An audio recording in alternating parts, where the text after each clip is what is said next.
I spend hours online every day. News, memes, posts, it's non-stop. With time I learned the hard truth. Not everything we see is real.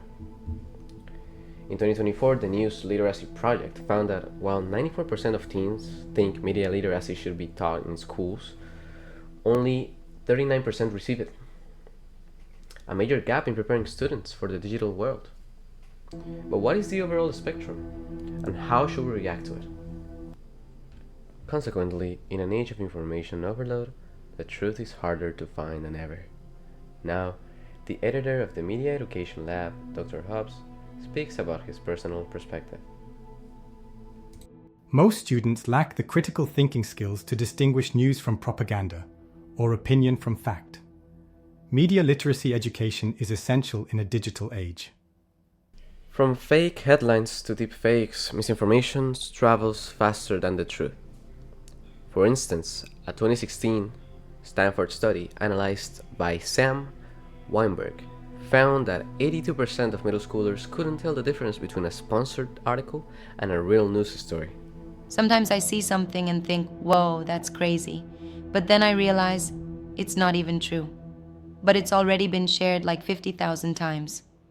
The consequences? Confused youth, polarized communities, manipulated beliefs, and the younger users are often the most vulnerable. They are online, but not always prepared to analyze what they see. Therefore, professors take action instead.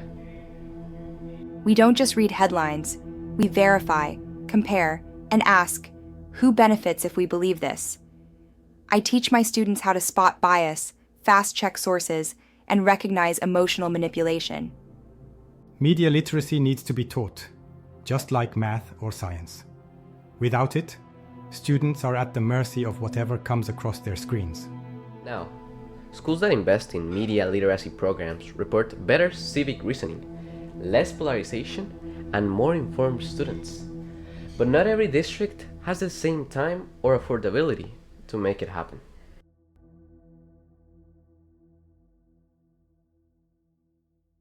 I used to believe anything with a lot of likes.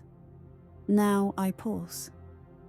I ask, who posted this? Why? And can I find the original source? It's not just the students. Platforms, educators, and families that all play a role.